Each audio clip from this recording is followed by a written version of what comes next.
All right, here we go. All right, Shalom Israel, y'all about to me outside. To the brothers, y'all about to me outside. To the sisters, we have the ISUPK, the Israelite School Universal Practical Knowledge, established in 1969, 1 West 125th Street, Harlem, New York. We are led by Commander General Yana. We are not affiliated with any other organization. Israel, pay your tithes and get ready for the Lord's 56th annual Passover, April 12th in Atlanta, Georgia. Get all your reservations, get all your travel arrangements. Get your lodging, get a couple extra dollars saved up for all the vendors, for the nightlife, everything that Atlanta has to offer. Get ready for the Feast of Purim coming up in March. It's going to be on the 13th and the 14th of March. You're going to see it biblically written down as the 14th and the 15th of the 12th month. So March is the last month of the Hebrew calendar. So this can be set on the 13th and the 14th at sundown in March. So I believe that falls on, it's like a Wednesday and a Thursday, I believe. It's like, let me double check. Double check the calendar. It's like a Thursday and a Friday, the 13th and the 14th of March. So we got Purim coming up right around the corner. And we are back with the last installment of this 8-part drawn out prayer from Psalms 83. Appreciate everybody sticking with us. So let's pull these scriptures up and we will get right into it. So in the last little bit of it, we got these last two verses, and then we'll close this one out. And then I think we're going to move on to the numbers so we can start counting in Hebrew as well. They might have to do a refresher course on the prepositions and the pronouns for the possessives. But then, once we finally get done with this, we'll be able to venture out a little bit more. Like, share, subscribe to the content. If you're Muslim, watch your mouth, and we'll have us a good show. So in the last couple verses,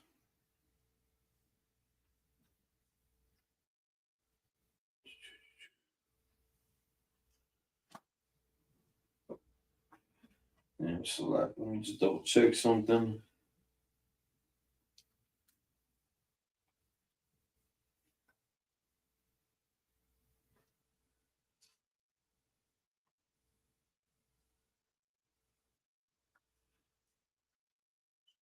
So we left off with fill the face of shame.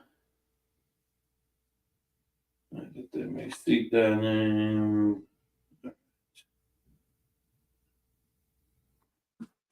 All right, so we were on 17 and 18.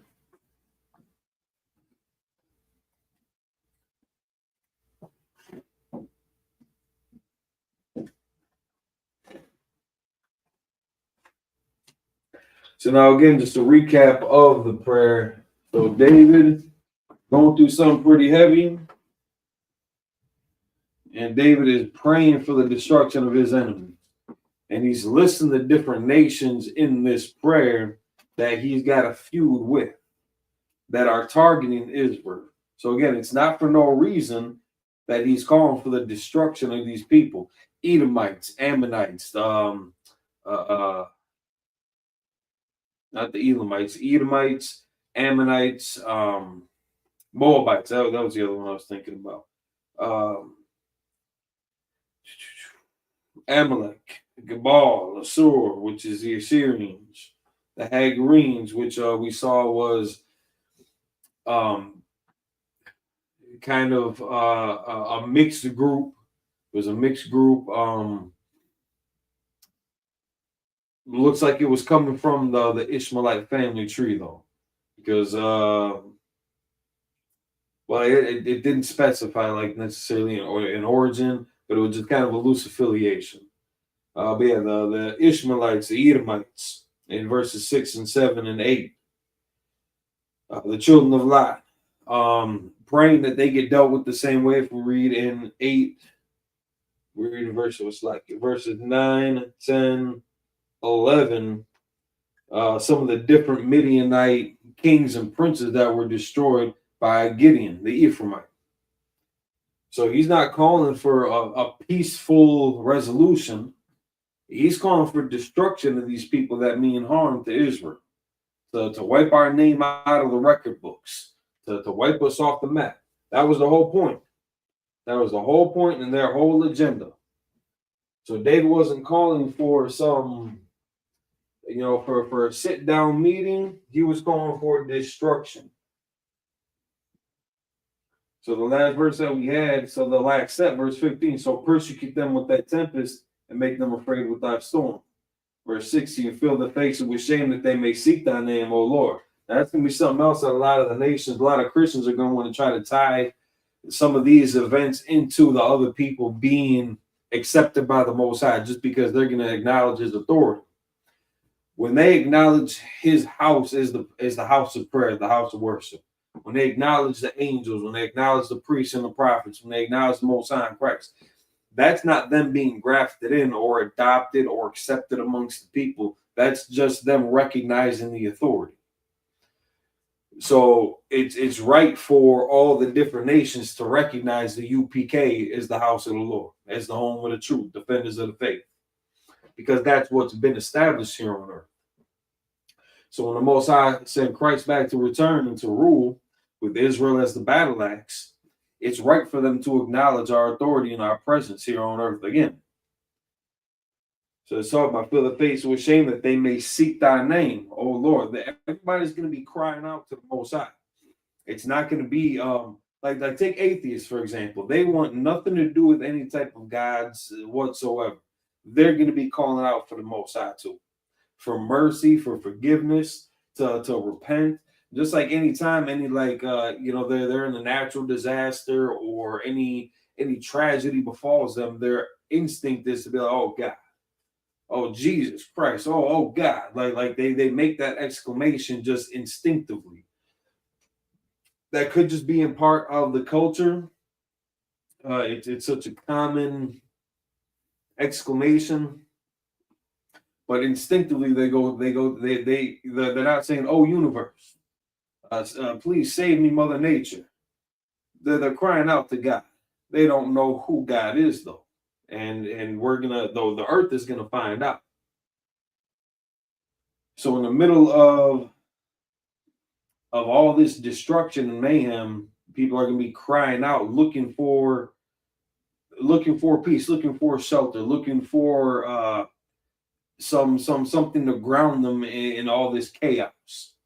And that's going to be the Most High, who caused all the chaos, who causes all this destruction and mayhem that they're going to go through.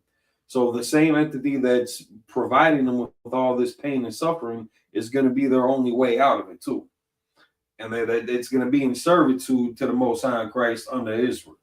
So it's not like they're going to get a slap on the wrist and go, walk it off. They've got bondage coming. And it's not just the so-called white people. It's the Ishmaelites, the Arabs, it's the Moabites, the Chinese, it's the Ammonites, the Japanese, the Amalekites, which are a different group of Edomites. But just signifying this separate band of it. The Philistines, the Assyrians, and all these other nations are confederate against them. That are confederate with them, the same way that they were confederate against us. So now to finish off these last two verses in the prayer, verse 17.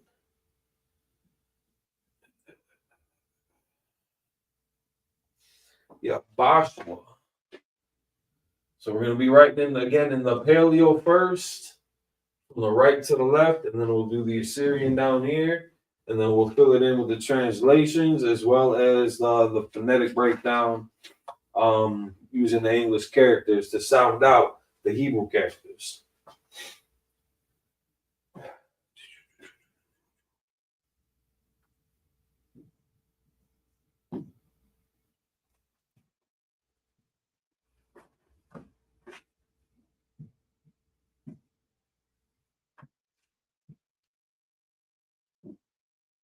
Bashwa.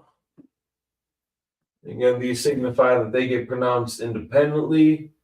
Its connector signifies that they get pronounced together. So it's always though the last character is tagged on to the first one.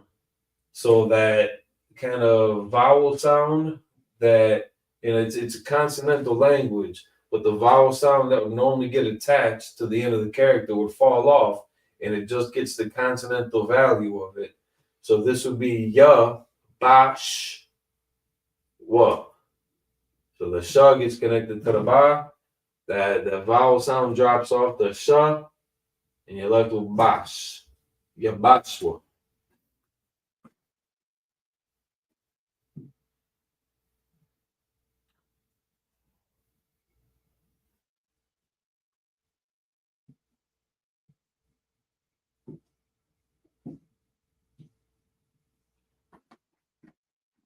Or ya bahalwa.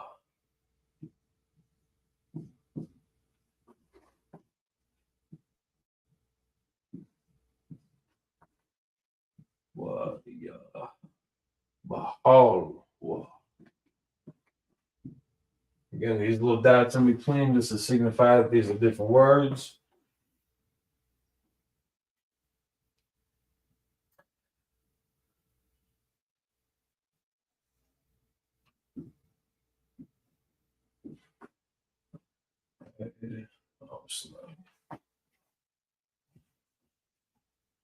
These are short verses. So this will be a relatively short class. I, I.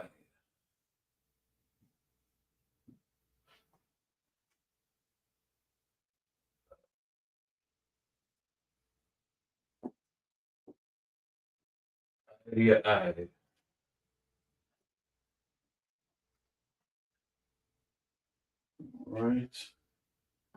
We'll jump in with the Assyrian underneath.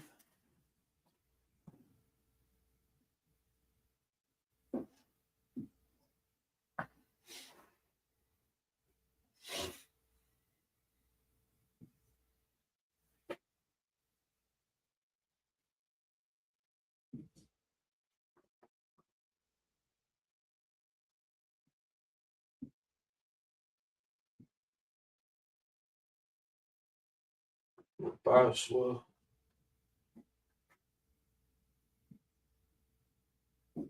Yeah.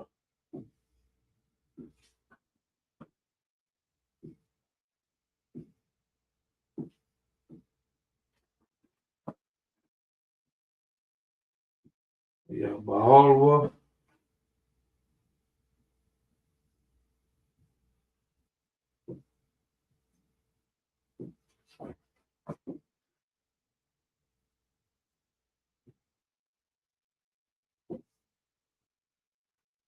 Yeah. Yeah. Bashwa. Or yeah. Bahalwa. Yeah. This is going to translate into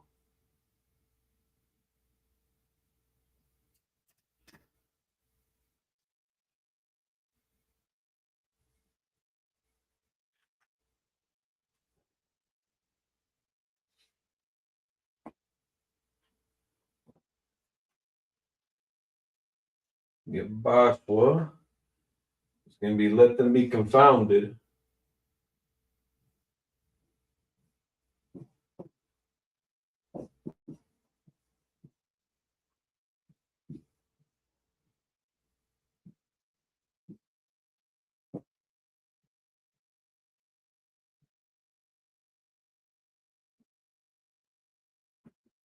And troubled.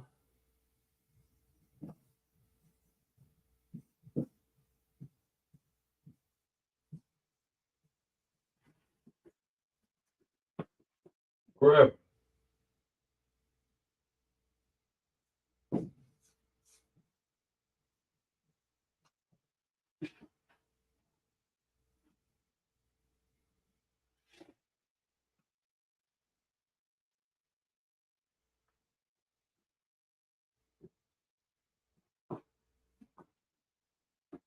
Okay, let's get it sounded out.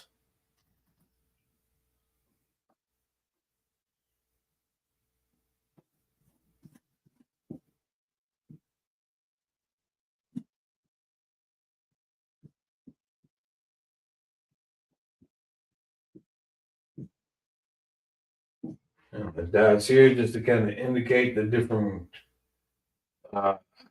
you got separated points. So ya, bash, wa, to show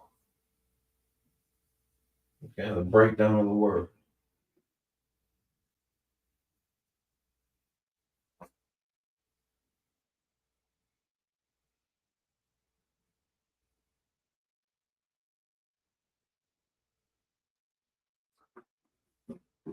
So ya bahala.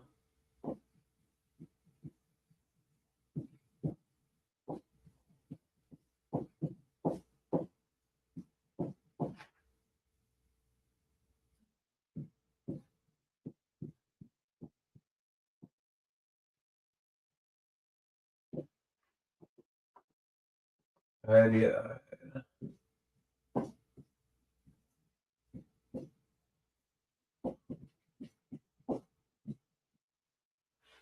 And then it's I'd like I apostrophe D I'd like I would I'd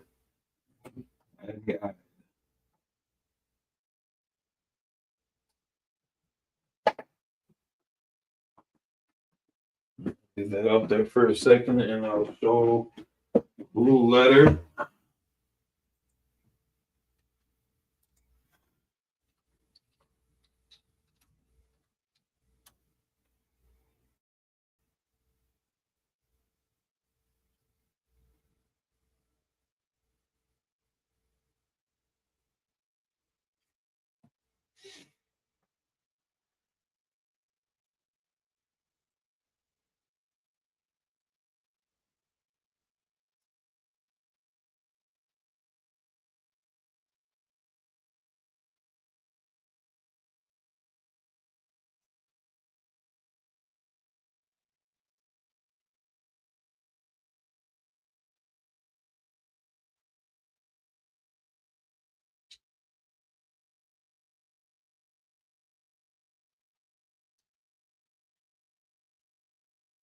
And it's kind of funny how IDI is broken down because you'd almost think that these are the same words, which I mean, technically they are.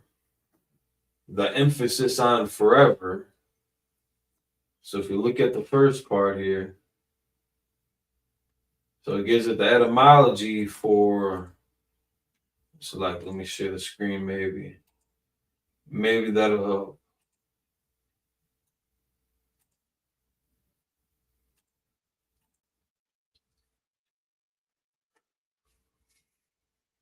So it gives the etymology of Ida.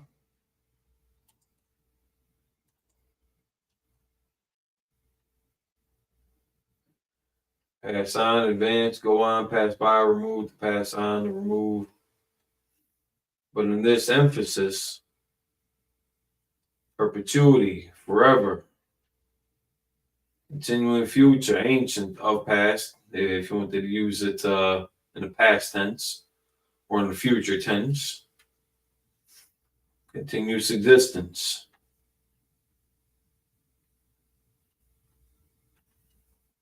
And it shows you how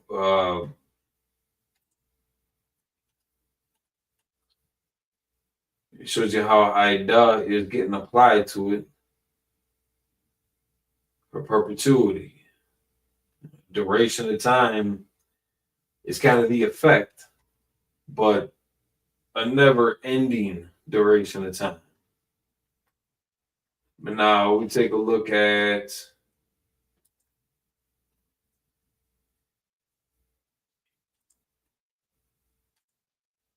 the other half of it, idea, I. Now they're saying it's the same as the word that we had just looked at, but there's a bit of a different application and effect that this has, as far as, even to, until, up to, while, as far, in combination, from, as far, even to. So this almost gives it like a destination. So far and wide, forever and beyond. He's kind of given that dual kind of emphasis application on forever, even to until, during, end of time. To what kind of degree, even to like to the millionth degree, to the harshest degree that the judge can allow in a court of justice. You know, those different kind of emphasis and implications. Hey, shalom, sis. Yahba Shem Yashab Rakatah to the Sir Salaki. Salaki. Shout out to Priest Officer 5,000 Bar. Shalom, Yah Shamar Latah Shem Yah. Shout out to the sister. It's an amazing family out there in New Orleans. The sister Nizam. We're finishing up this last little bit in the Psalms, and then we'll get ready to move on to different subjects and topics. If there's any requests in the group too, anybody want to tackle a specific subject coming up next, just let me know too, and we'll work that into the curriculum. But yeah, so just the different applications of Eid here. They're both coming from the same root. So this Eid is coming from this Eid, and this Eid is coming from Idah. So just you can see the difference in, again, just the application. This one is more talking about time. Open that all the way. 5703 is more talking about time, whereas 5704 is kind of talking about the distance, the dispensation of that time, the duration of it. So if you were to kind of give the emphasis of, forever and beyond, that kind of lets you know just the severity that he's talking about.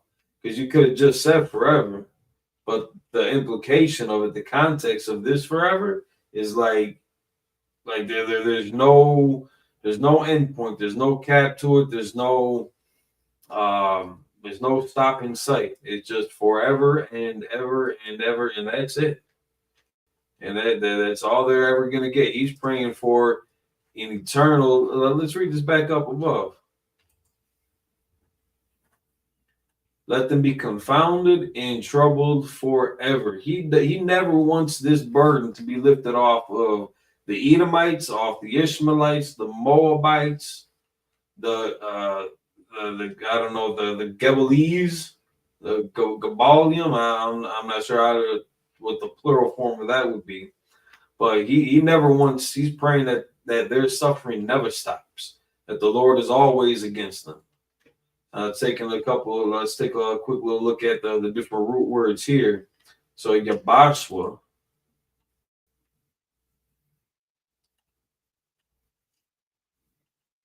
Bash, or Bawash, put to shame, be ashamed. He wants them to be ashamed, to get put to shame. Let them be confounded.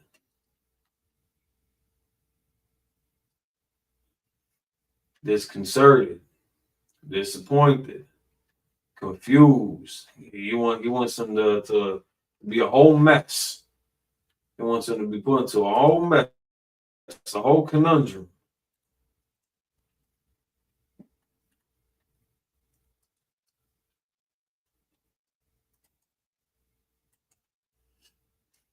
And then Yah is the preposition in the beginning of that. But Wash being the root, Yah being the preposition, talking about indicating a key, like that person.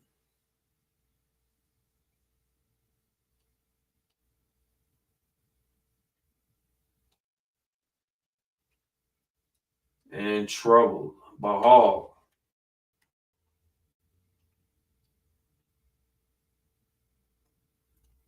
Yeah, just messed up, to disturb, alarm, terrified, to be disturbed, dismayed, terrified, anxious. Not so much the hastened or hurried, but terrified, anxious. Let them be trouble forever.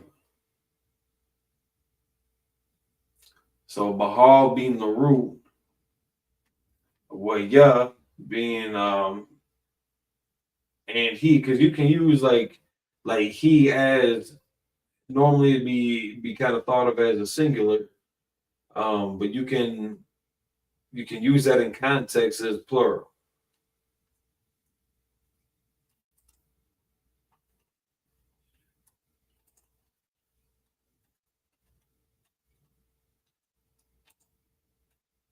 Let them be confounded in trouble forever. Verse 18.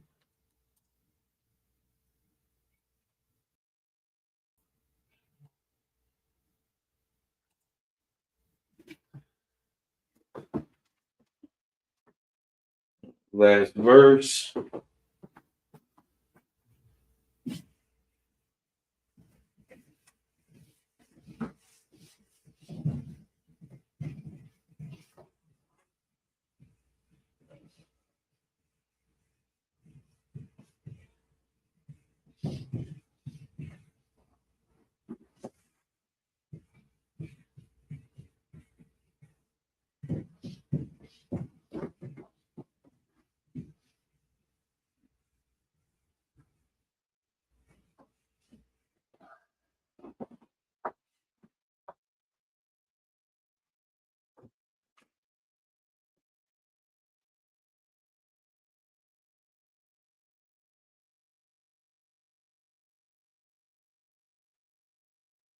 Like y'all got this a little bit last in 17, my fault. Not onto 18 yet.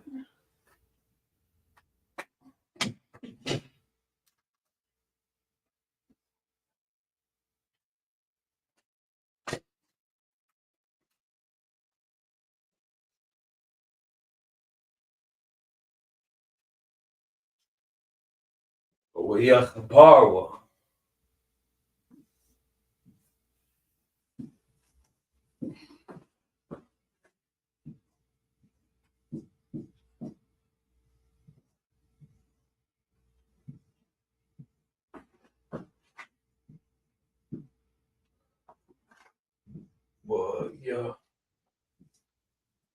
Parwa.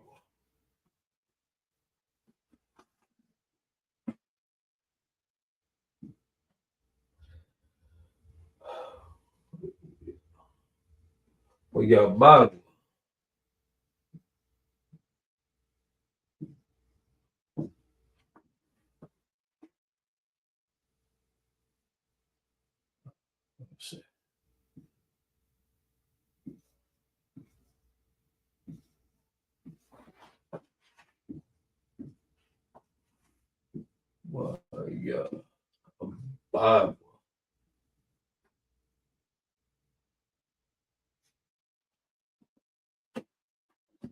And in the Assyrian,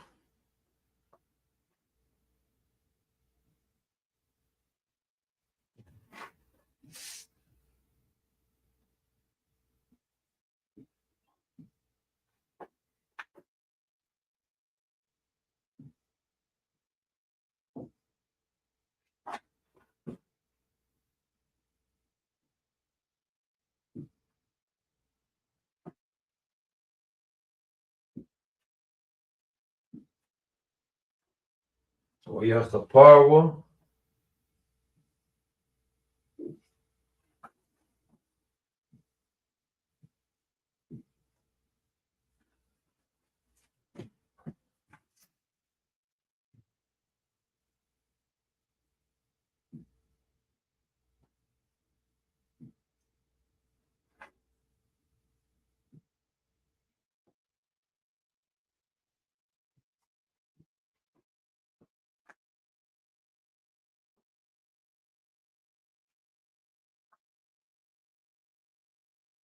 Bagu.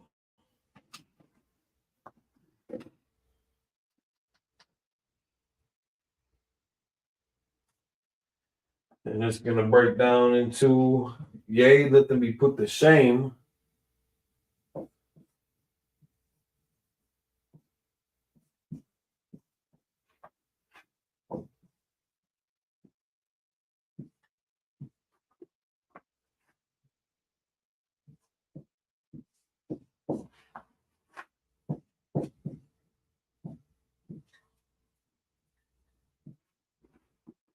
and perish.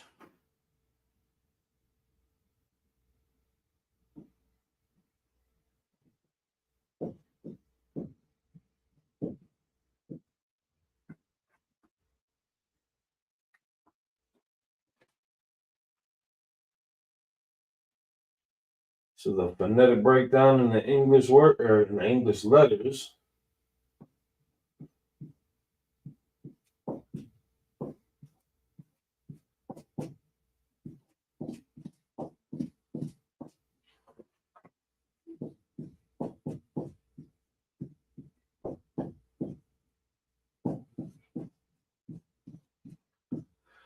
And again, that CHA, CHAA, the CH is pronounced with a H.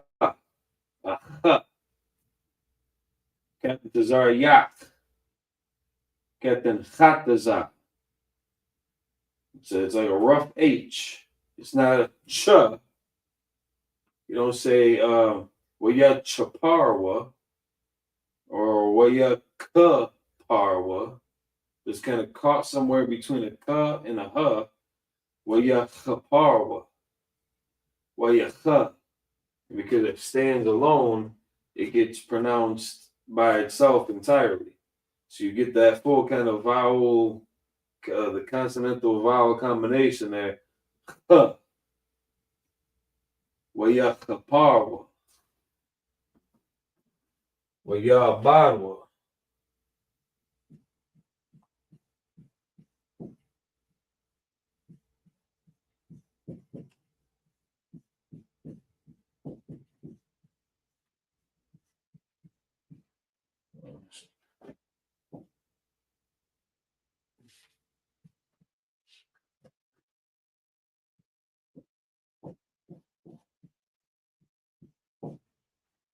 We got bar.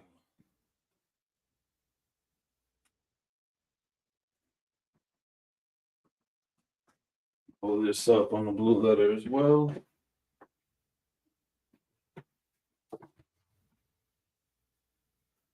Yeah, let me put the shame. Now, again, there was no separate like word in this prayer for the yay. It was just kind of a part as the emphasis in the word itself. So I just want to see something real quick.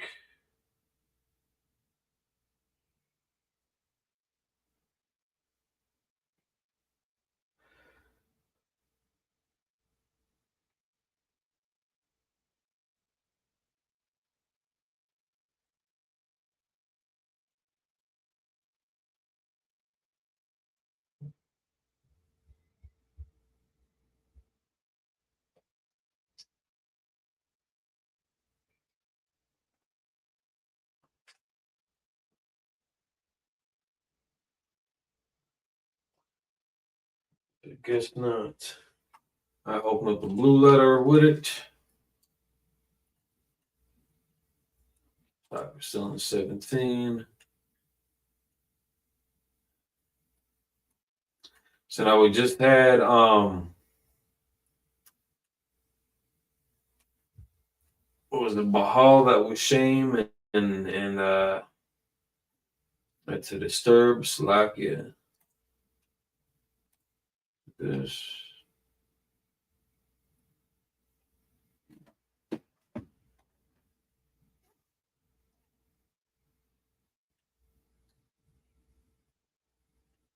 So we got Bash or Slack Bawash to put to shame, to be ashamed. Oh, let's see the difference between the two with Chapar. So Chapar, Slakia, gotta share the screen.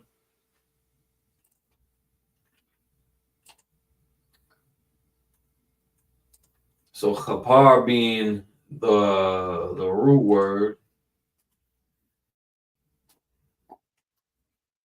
And we see it's very similar in effect, to be ashamed, to be confounded, to be abashed, which is pretty much the same thing like embarrassed.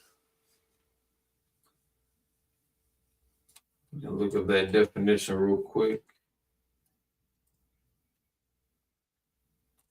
I wonder. Go. Yeah, embarrassed, disconnected, or ashamed. That's fundamentally what the word abashed is. Abashed, embarrassed, concerted, ashamed. So it's a synonym.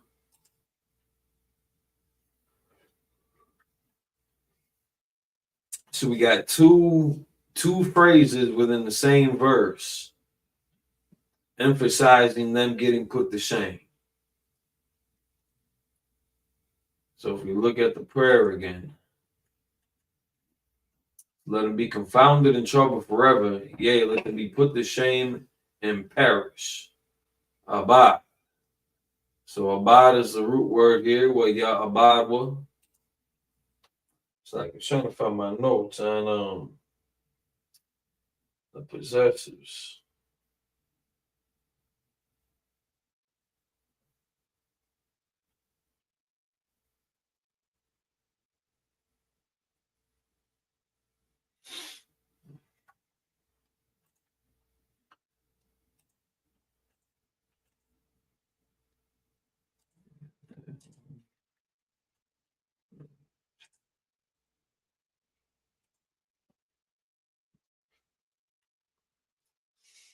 Perish, vanish, astray, go astray, be destroyed, destroy, to kill, to destroy, to put to death, a divine judgment, object name of kings.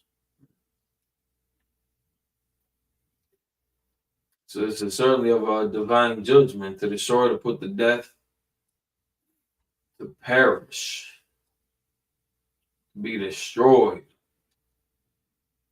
cause to perish, to exterminate, to blot out, to do away with, cause to vanish. That's what David's praying for. Praying to the Most High for them to be confounded, in trouble forever. Yea, let them be put to shame and perish. Yabashwa, wa Yabahalwa, Ai, wa Yakaparwa, wa Yabadwa. And to be confounded in trouble forever. Yea, let them be put to shame and perish. To what end? You ask. Let's find out.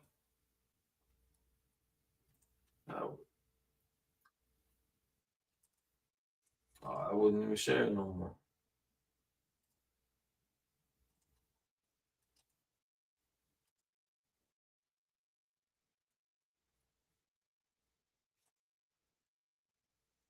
All right, just to make sure we got that back up. So abide. See the definitions: to kill, destroy, to exterminate. You see another word for a synonym, more or less, for bawash and khapar, to shame, to abash, to be abashed, to feel abashed, which is a synonym for embarrassed. So basically just a synonym for shame.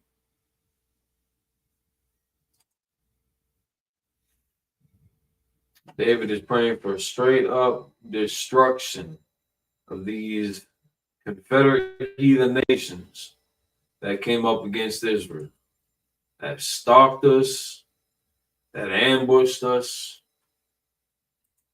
that dealt with us very cruelly.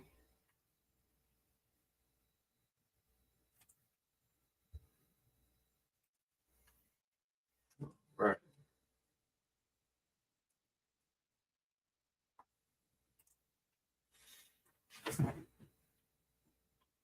That to be put to shame and perish. Yeah. Like 1 second.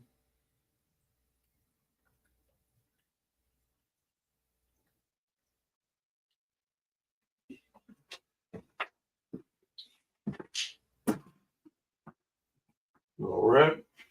Now we're moving on to verse 18.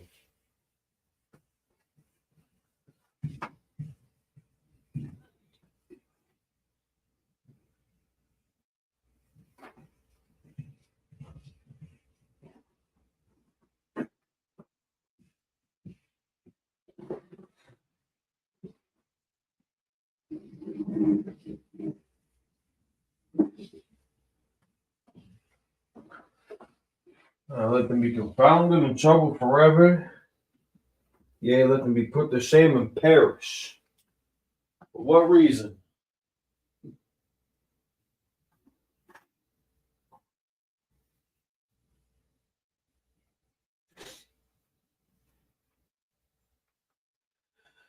Because they're going to seek the Most High name,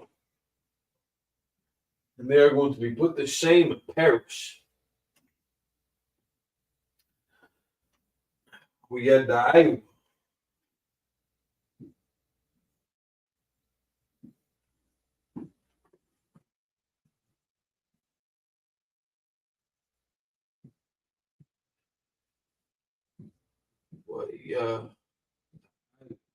All of these getting pronounced independently. Yeah, fuck.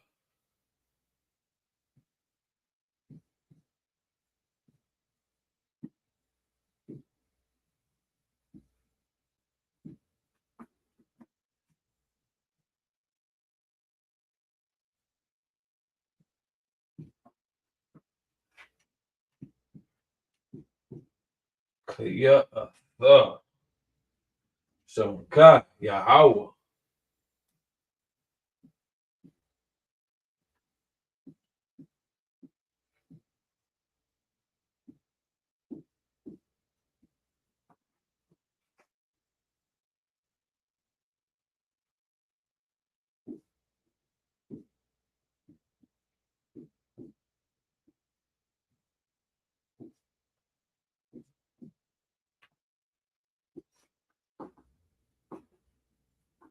Everything fits. Yeah, fuck. Shamka, Yahweh. Not Yahweh, not Yahuwah, not Yahweh, Yahweh.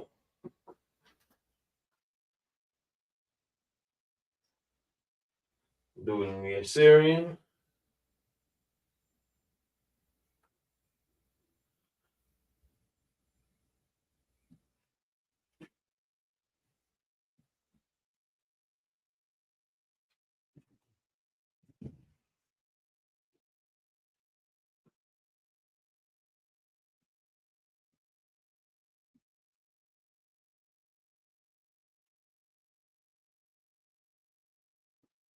Yahweh.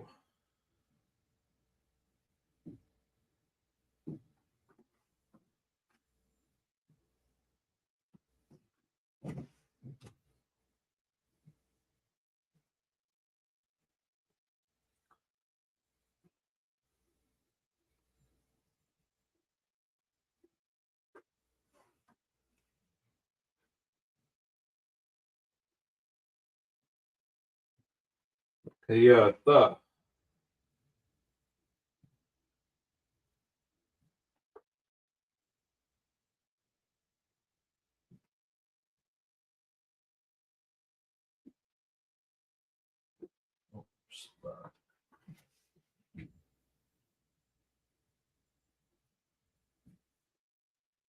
Shamka.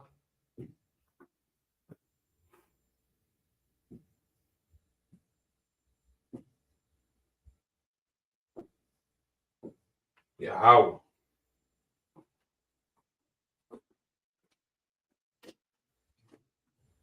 So this is to what end?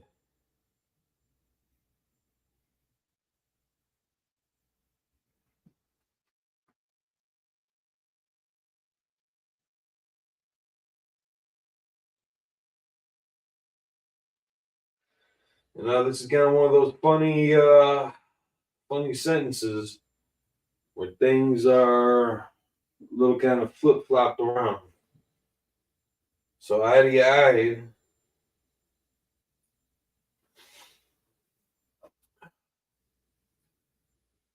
this whole word is gonna. This is a phrase going on here.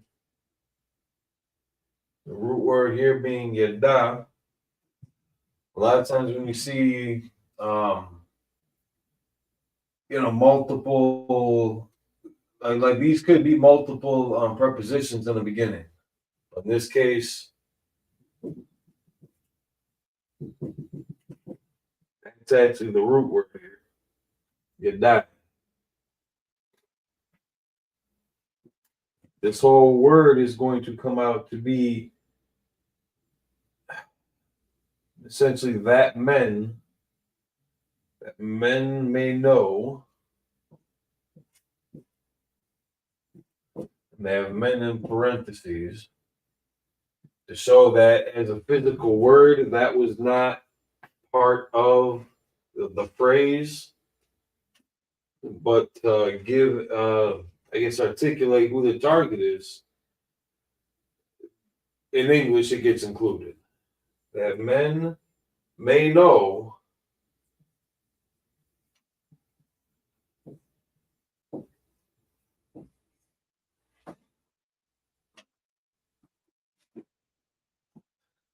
that thou. So this is that thou, but just kind of try to keep it linear, that men may know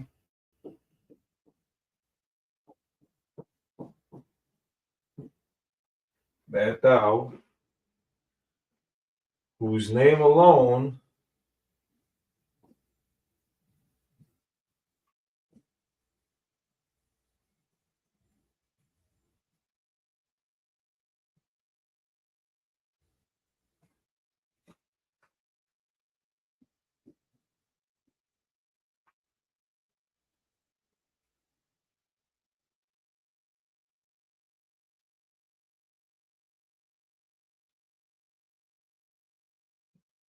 we'll just say the Lord for right now. Because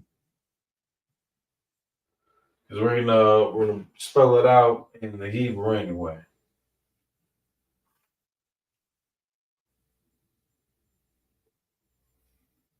There's a lot. Alone wouldn't be in here yet, but whose name? Again, there's gonna be one of them funky ones.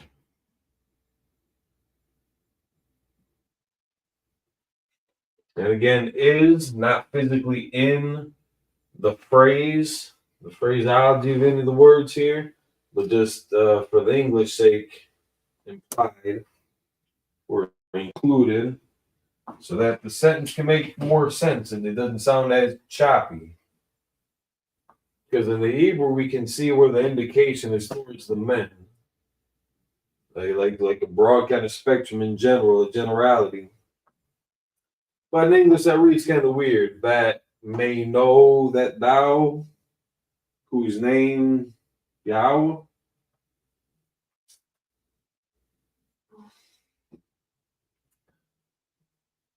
The language is kind of flexible, but it's up to our discretion. So, see how we had that. Well, it's like what Yadaiwa. We get what Daiwa.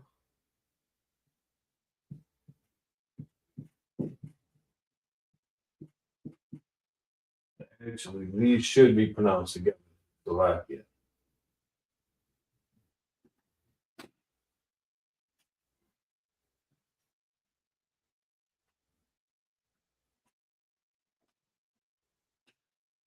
Do we say it like that? We had the Iowa.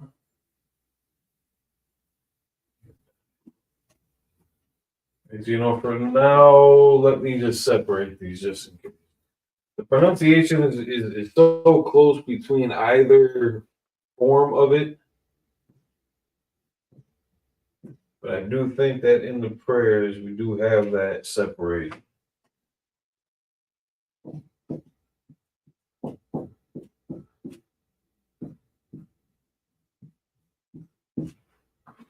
We got the Iowa, we got the.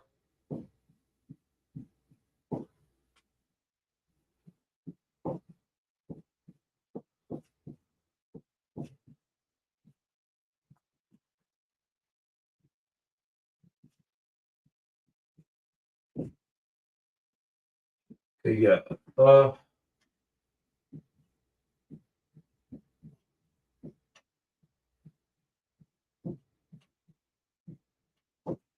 Shamka.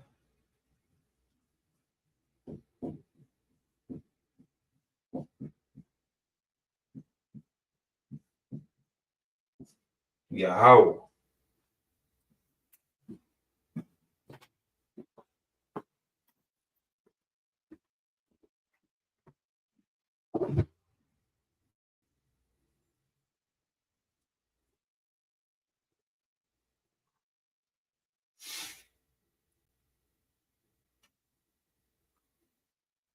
We got Daiwa, Kayatha, Shamka, Yahweh.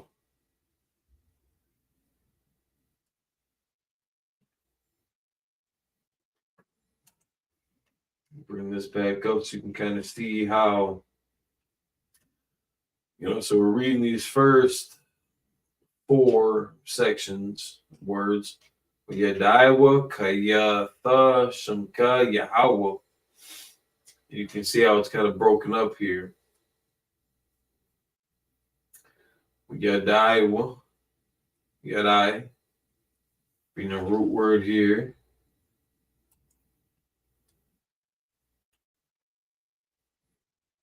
To know. To know.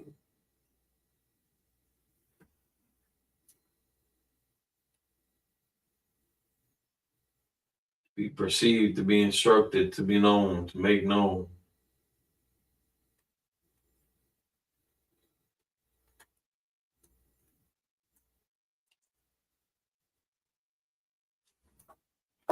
So again, physically, the word men would not have been in the Hebrew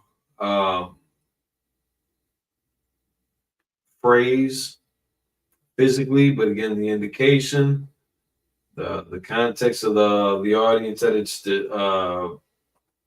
addressing, kind of a general, just men, just everybody, not just the nations that were mentioned above in the previous portion of the prayer.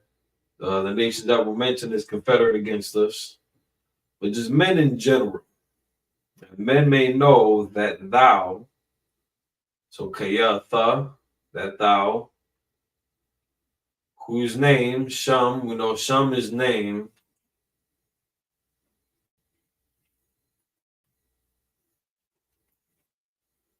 The name. Now with the preposition ka, it's like the possessive.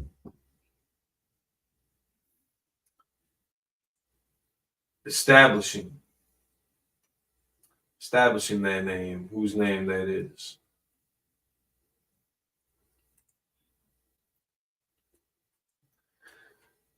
And of course, Yahweh.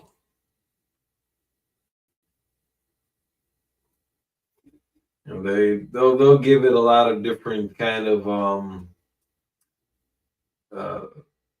interpretations of the kind of what they think the inflection of Yahweh means. But it is the proper name of the Most High. They're saying here, Danya, yeah, it's a little different. That's more just the direct of the title.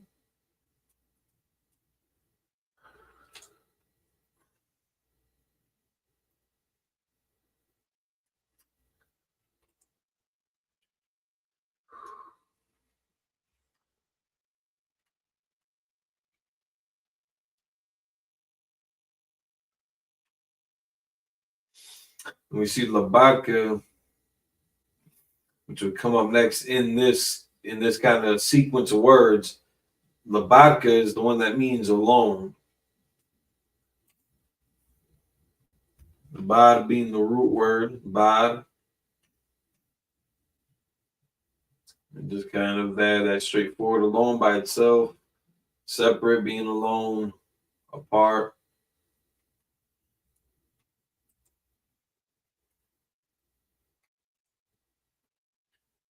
So that's gonna be the alone part when we start off with filling in the rest of the words here. It's gonna start out with Labatka, but we can see that Labatka would have been mentioned in English. It would have fit right here with whose name alone. So you'd almost expect right after Shumka to be Labatka and then Yahweh. But it's gonna read, Kaya Ta Shumka Yahweh Labatka instead of Kaya Ta Shumka Labatka Yahweh. And that's why I was going to compare kind of the sentence structure to Spanish. How a lot of times it'll give you, maybe the noun before the verb. So I might be talking about, a cube to describe the color of it. In Spanish, it's gonna give you an inflection of like that cube yellow instead of saying it in English, which is more, just more comfortable, common for us, that yellow cube.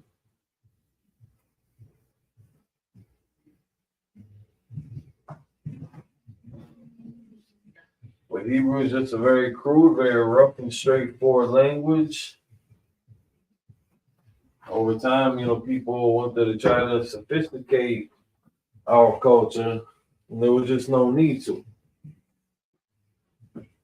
We had a very strong sense of poetry and art in our language. We're very just kind of rough and straightforward, the same way that we talk about things now, the same way we address each other, the same way that we use nuance.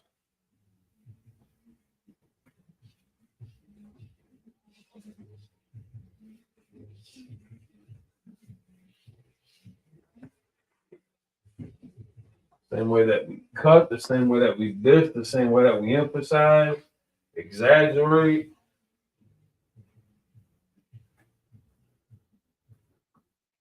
Last little bit here.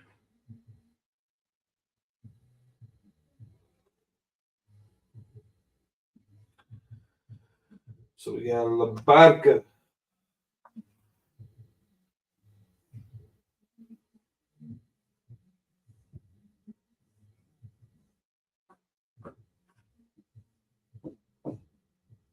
La Barca. All you want. All you want.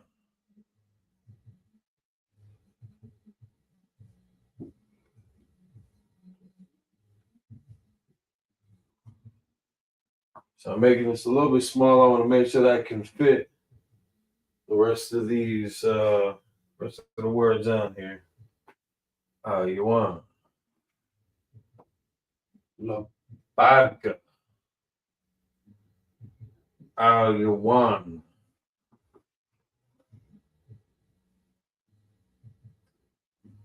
You want. We have plenty.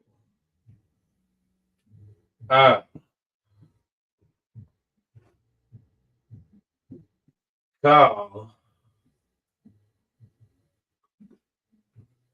All right, so there's a dash. This is all kind of one thing. Again, the dots indicating kind of a separation. The dashes kind of a one thought strung all together. Araktaza.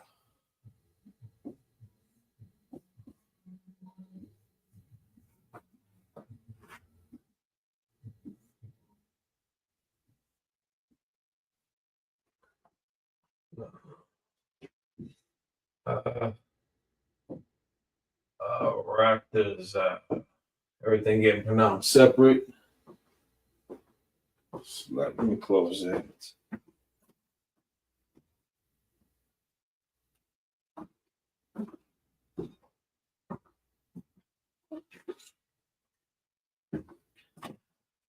To the Assyrian real quick.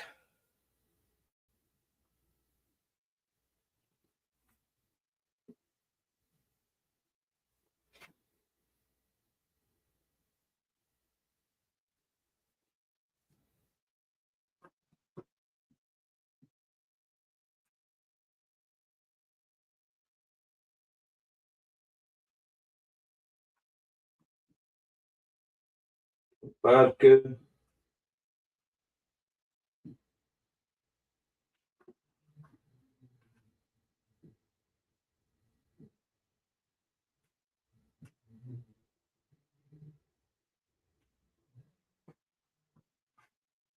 LASHAWAN.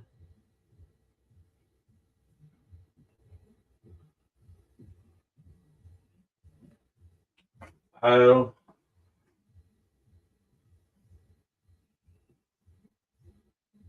Kyle.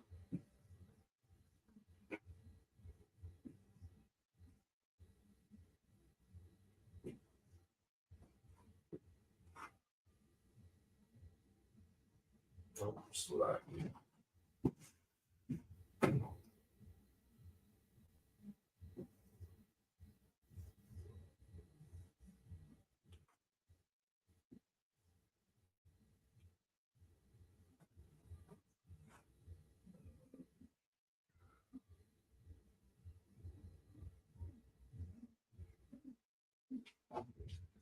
I'll wrap this up.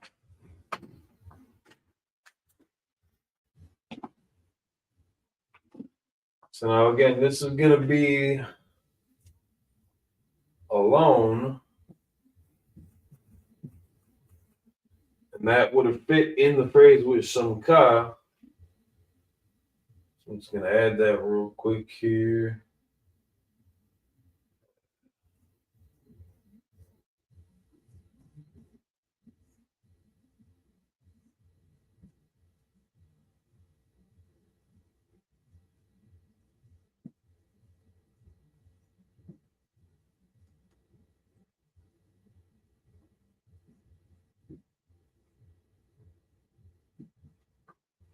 Whose name alone, some ka, la barca, whose name alone,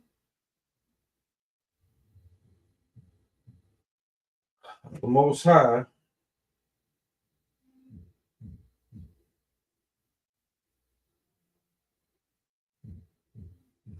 and again, art is suggested. You know, they talked in Old English times.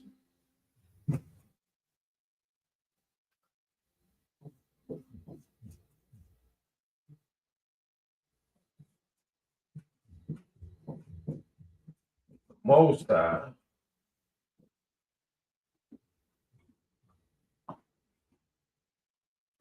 And then Al Cow, so this would have been overall. Ha'arataza. Arataza being the root here. Has the earth. So overall, I should put that over here.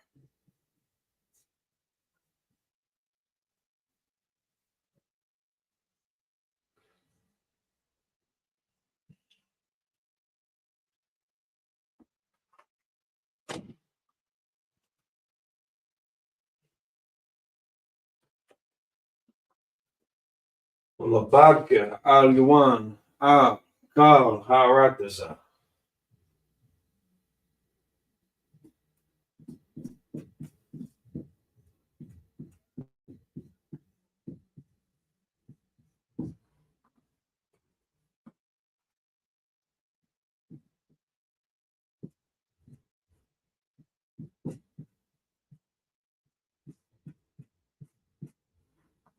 Al Yuan.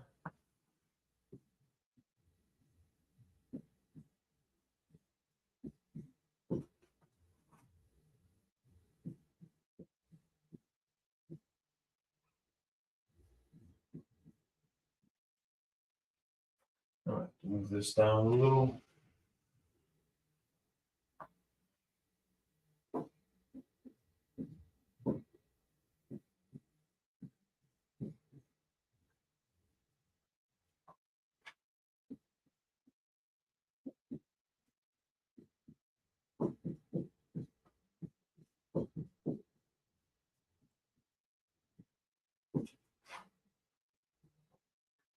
Al Kal Harataza. Al Yuan. Al Kal Harataza. Couple of things just to point out real quick. Again, when you're reading the Hebrew, certain things to look out for. When you're reading the Assyrian, especially, similarities between some of the characters. Just paying attention to the height. Paying attention to the height. This does drop below the rest of the respective height boundaries of the other characters. You see how the live does go up above. It starts off up above, I should say. Whereas here the ka finishes beneath that line, an imaginary line, those boundaries. Same thing here. Al, down the one.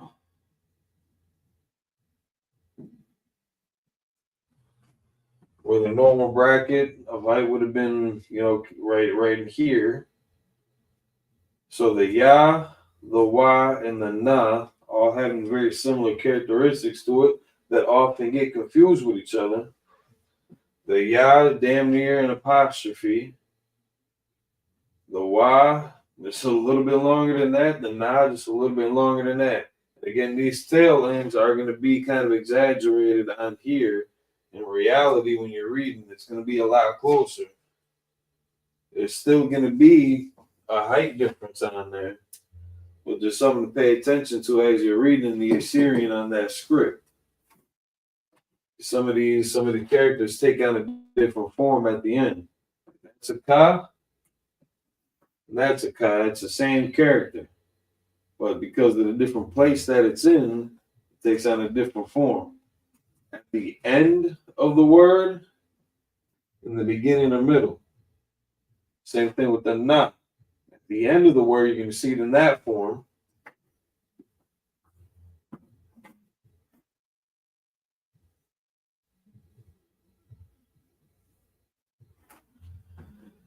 In the beginning and middle, you're going to see it take on more form like this. At the end, it's going to take on that form. So now, keeping in mind the difference between this na and the ba. This is going to have a broader, that's a little exaggerated, but this is going to have a wider frame to it. That na is going to be a lot thinner. Couple things to keep an eye out for. You're looking at similarities and differences. Trying to memorize the Assyrian.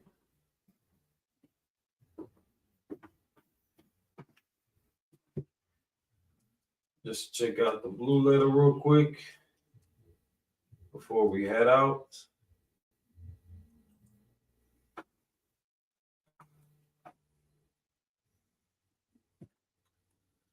So we got Yabashwa, it's like Labadka. No.